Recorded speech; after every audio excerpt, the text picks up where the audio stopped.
got in the lavatory, she thought she was locked in there. She really wasn't. She just couldn't figure out how to get out. And she freaked out, and it created all of this. She wasn't even, if she even was locked in there, if I could be really honest for a second, if she even was locked in there, she's not gonna die. She thought she was, but she's not gonna die. And her mind created a fictional and inaccurate perception of her reality. And when we create fictional and inaccurate perceptions of reality, it creates chaos, it creates delay in our lives, and it creates damage. She believed a lie about what she thought was reality, even though it wasn't reality. And here's the thing, it's the same with you and me. All the time, our powerful mind creates fictional and inaccurate perceptions of what we think is reality, and guess what? It creates chaos. And one of the things I want to talk about today is I think, that lady had claustrophobia. I don't know what phobia I'm gonna talk about today because I don't think they've categorized it, but I would say most Americans have it. And that is this, that we have a false and inaccurate perception of reality when it comes to what brings us peace, what brings us happiness, what brings us security. And we look to things that we think are gonna bring us peace and happiness and security, and all it does is create chaos and delay and damage in our lives and other people's lives too. Fear drives us to seek out things or situations or circumstances or people that we think will make us happy and give us a better life, but it's all a lie. And we do this all the time, including the guy that's talking to you right now. Many, many years ago, I was in Bangkok, Thailand, and I was on a missions trip. We had a layover there. And in Bangkok, Thailand, we were able to go out as a missions team and just kind of go into the city and kind of see the sights and things like that. And, we were walking in this city and I noticed something. I noticed that on many street corners and in front of sometimes houses and apartment complexes and things like that, they have these little makeshift shrines like the one that is behind me here. The Thai people believe that they could set up little spirit houses, they call them. And these spirit houses are places, many places of worship where people can walk up and as they're just going to work or coming home, they can take a minute, they could pray, they could worship. They sometimes give a little donation, they leave a little coin or something there. Now, Thailand is predominantly like 92% Buddhist. So the majority of these spirit houses are visited by people who follow Buddhism. And as I stood there and I watched person after person after person walk up to these little shrines and spirit houses, I will tell you, I felt a sadness inside of my heart as people are praying to a man-made piece of metal shaped in the image of a God, and they're believing a reality that isn't true. They're thinking that that action of praying to a piece of metal is gonna give them peace and happiness and good luck. And I thought to myself, I was sad. I was like, what a waste of time. What a waste of heart, what a waste of energy. It's a distortion of reality. And then the Holy Spirit said something to me. In that moment, he said this, he said, Jeremy, you do the exact same thing. You look to your own idols, whom you think will give you happiness, stability, and worth. These idols you're looking at right now just look different than yours. And I thought to myself, what? I don't bow down to pieces of metal or idols. I mean, I was like, I got a little defensive with God. You ever done that before? Got defensive with God? As if he's wrong. This disturbed me. Started thinking about it. Because really, an idol can be defined this way. It is something that does not have God's power to give me what only God has the power and authority to give. That's really what an idol is.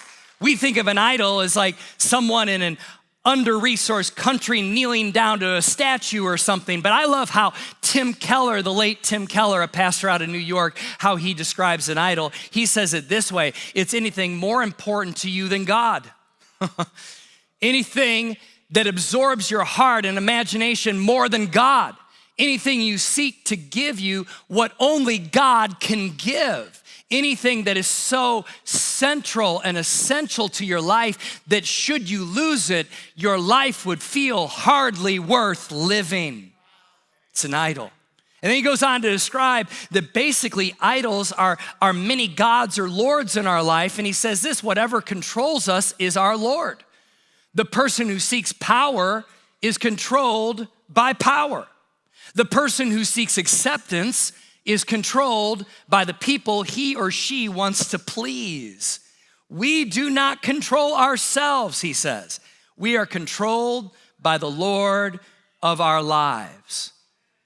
We were actually created to worship. Even atheists worship. Everybody worships something. Everybody follows something or someone. And I love how a theologian that lived hundreds of years ago, he said this. He said, his name was John Calvin. He said, man's nature, so to speak, is a perpetual factory of idols. In other words, your heart, my heart, is constantly trying to manufacture idols, and we are buying into a false reality every time that we worship an idol. You know, we think to ourselves, if I buy this, then I'll be happy. If I achieve that, then I'll be happy and fulfilled. If I could only find Mr. Right, Mrs. Right, then I'll be happy and fulfilled. If I had more money, then I'll be happy.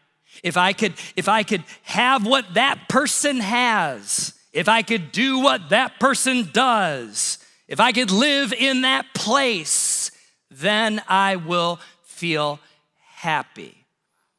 Idols are not bad all the time. Like, we think to ourselves like idols bad. You know, we think of like an idol like a statue or a piece of stone or a piece of metal, and we're like, oh, that's bad, you know? But actually, sometimes good things can become idols. Idols are often good things we make into ultimate things. As I stood there in Bangkok, having, honestly, a slight tinge of haughtiness. As an American, even as a Christ follower, I'm watching these people bow down to this little gold statue, and I'm thinking to myself, I'm like, this is silly. I had a little haughtiness in my heart, but I became convicted when the Holy Spirit, in a good way, put his finger at me and said, no, you do this too. It's just different. It's just different types of idols.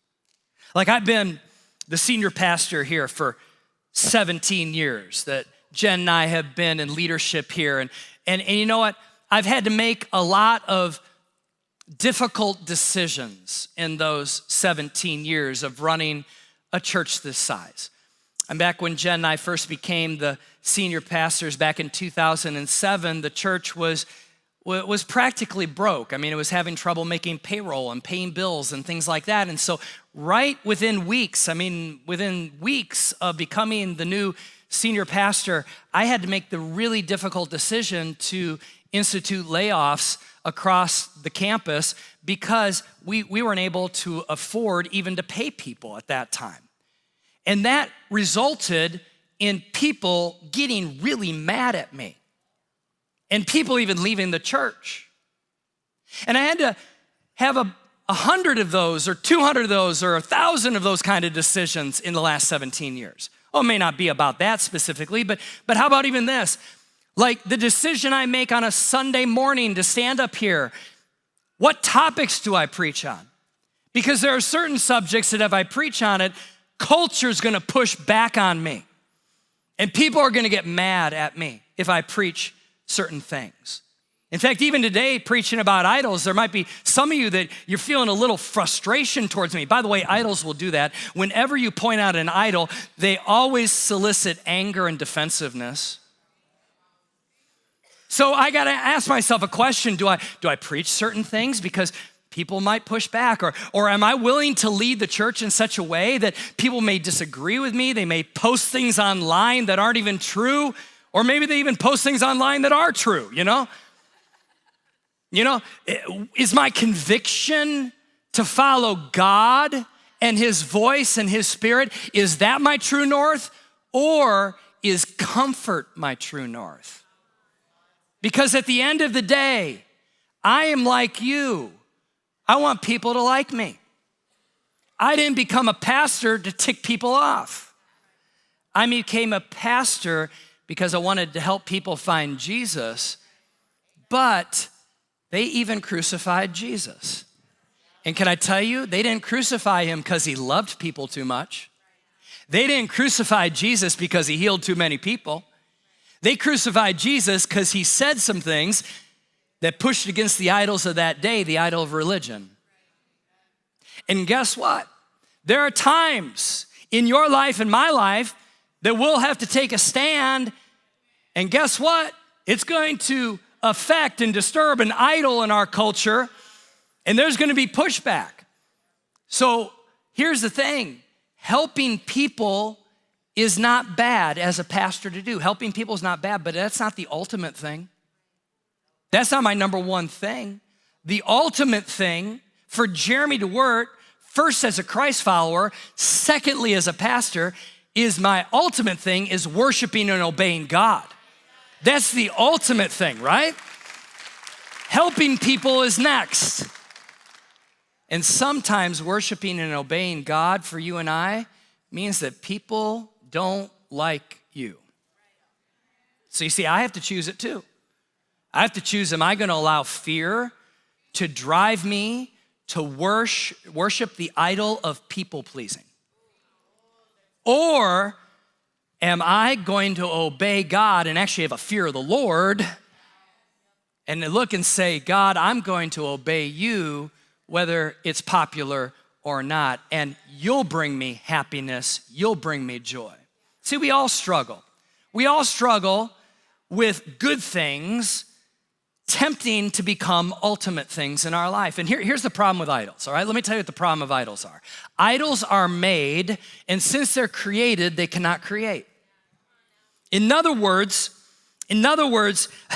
money will not create lasting happiness. People will not create lasting happiness and security for you. Things will not create lasting happiness for you. Now, these are not bad things. There's nothing wrong with money. There's nothing wrong with people. There's nothing wrong with things. Those are good things, but they cannot be ultimate things. Also, second thing is this, idols have to be carried, and they give weariness to their adherents. Pursuing things or people, if this becomes like the passion, you're trying to figure out like those people, those things being your source, whatever it is, it's just gonna make you tired. And number three, idols have no life, which means they cannot give life and they cannot give happiness. They're dead. We see Apostle Paul talk about this in the New Testament. He's talking about meat sacrificed to idols, which was a common thing in the Roman Empire and the Greek world of that day. And he's like, at the end of the day, it really doesn't matter because those gods aren't real. So here's the thing. Jesus says this. Jesus says, who by the way is the true God, he says, I am the way, I am the truth, and I am the life, right? So therefore, if we want life, we must worship the one who is life, not something that has no life. Does that make sense? You can give that a round of applause, yeah. One of my favorite theologians in the last century, you hear me quote him a lot because honestly, he's one of my favorites. His name's C.S. Lewis. He wrote the Chronicles of Narnia, The Lion, the Witch, and the Wardrobe, and all kinds of great books. He wrote a book called Mere Christianity, and this is what he said. He goes, there are all sorts of things in this world that offer to give it, he was talking about happiness, give you happiness, but they never quite keep their promise. Money promises to give you happiness. That relationship promises to give you happiness. Reputation, accomplishment, that addiction, whatever it is. See, idols can be a lot of things. Idols can even be me. In fact, I would say the American Idol, not talking the show here, the American Idol is who you look at every day in the mirror.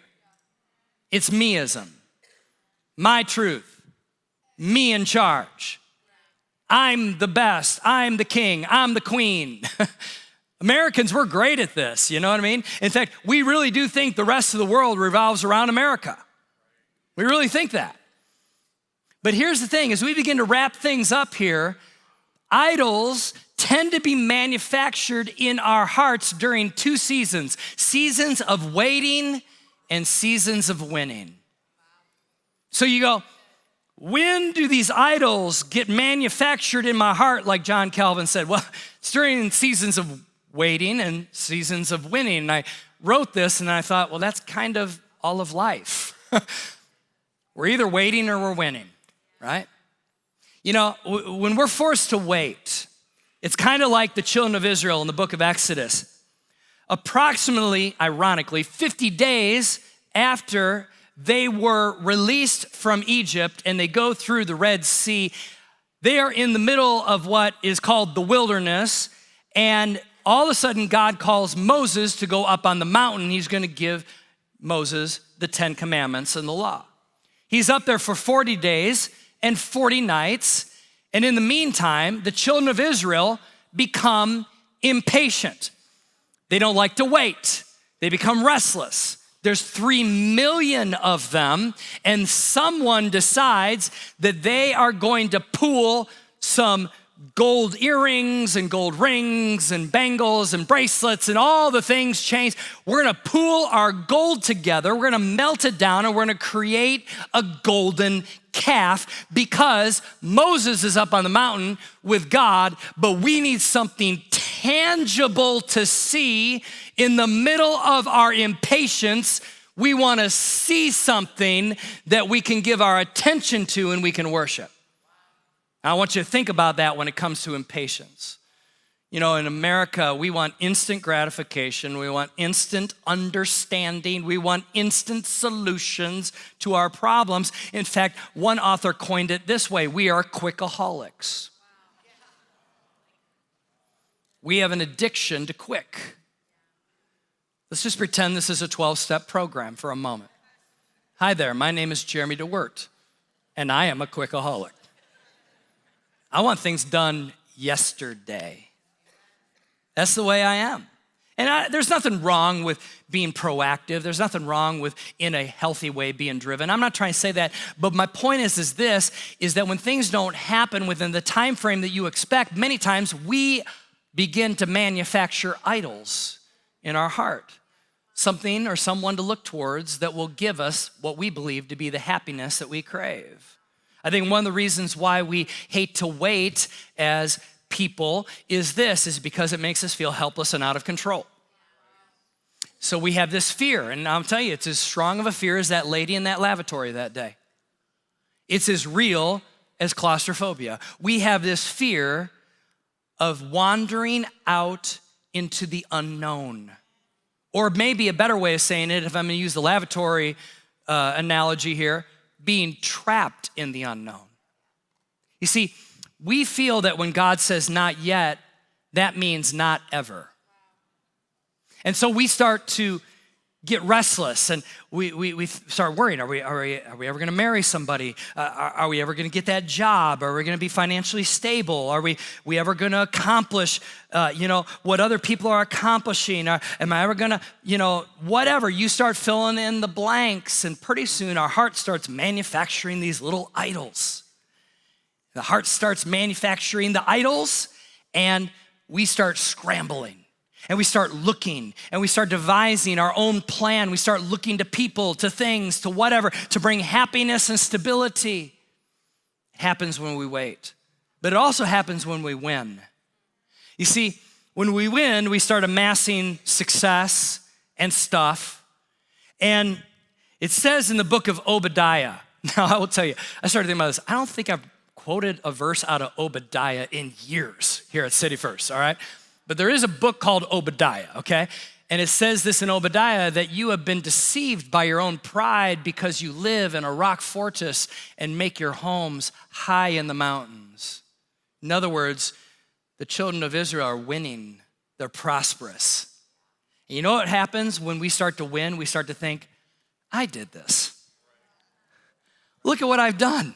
I have great value. I'm important.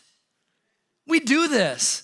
We live in a highly competitive society, and we live also in a society that's high on comparison. And social media only pours gas on the fire of that. I love what the late theologian Dallas Willard said.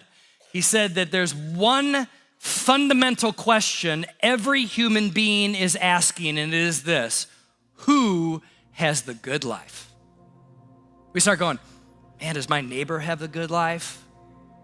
My coworker, my fellow student, the kid I grew up with, and now 40 years later, we still know each other, but their career has gone here and my career has gone here. Who has the good life? Is the person on my feed? Is it the person that I see in Hollywood that has all the stuff and all the cred? Is it that business person? Is it that worship leader? Is it that pastor? Is it that teacher? They have a better contract than I do. What is it? And what we do then is we start going on a pursuit. We try to find the perfect job, the perfect car, the perfect kids, right? We want them to be brilliant, good looking, socially on the mark, great at sports and academics. In fact, I was with a pastor about 10 years ago by the name of Larry Osborne, and historic pastor in America. He's in his later years now, and he said this, he goes, the one thing I've seen in the decades of me being a pastor in America is that we have now let our kids become our idols and our affection of worship. He said, the kids are the ones that run the homes now. I'm sorry, that's an idol that I'm sure I'm gonna get some pushback on. But it's true. We want perfect clothes, perfect hobbies, perfect careers. But you know what the result of all of the winning and then all of the pursuing, you know what the result is? You become really, really tired. And so what is the solution? In the last few minutes here, what's the solution? Our heart is going, cha-king, cha-king, cha-king. I mean, producing these idols. What do you do?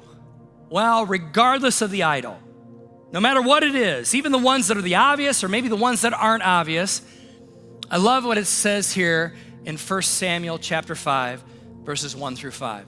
It says this, after the Philistines captured the Ark of God. Now, what is the Ark of God? In the Old Testament, it housed the presence of God. New Testament, the presence of God is where you're at. But in the Old Testament, the presence of God was in this container called the Ark of the Covenant, or the Ark of God, and it wasn't like Raiders of the Lost Ark, okay? That's not the way it looked, okay? But anyway, they took it from the battleground at Ebenezer to the town of Ashdod. They carried the Ark of God into the temple of Dagon. Now, this is a pagan god. This is an idol. This big statue in this temple, right? They bring the presence of God, the ark, and they place it beside the idol of Dagon. But when the citizens of Ashdod went to see it the next morning, Dagon, the idol, the statue, had fallen with his face to the ground in front of the ark of the Lord. I love this. Don't tell me God doesn't have a sense of humor. All right? So they took Dagon and they put him in his place again. I mean, they're like, come on, guys, let's lift Dagon. Put him back up, all right? Put him in his place again. But the next morning, the same thing happened. Dagon had fallen face down before the ark of the Lord again. Now listen, this time his head and his hands had broken off, this is symbolic, and were lying in the doorway. Only the trunk of his body was left intact. The idol had to bow down to the authority and the power of the one and only true God. Now the question, what do we do about this little idol factory that's in our heart, right? Well, here's the hidden truth in that passage. When you continuously bring God into the center of the temple, you're the temple of God. When you bring God into the temple, idols will begin to fall. Now notice, you're gonna try to put them back up again. But the more you bring in the presence of God into your heart, they're gonna keep falling, and the more they fall, the more damaged and powerless they become. Does that make sense? And so what do we declare as Christ followers? We declare Jesus every day. You are my source, my happiness, my joy. You are my security, my hope, and my protector. These idols are not. You are. I entitled today's message, Fallen Idols, because today, right now, idols are starting to fall in the presence of God. You've heard this and you're like, I need God more in the middle. I need my pride, I need money, I need accomplishment, my seeking after people for affirmation and identity, whatever it is. I need these idols to fall. Well, what you're really saying is, God, I need you.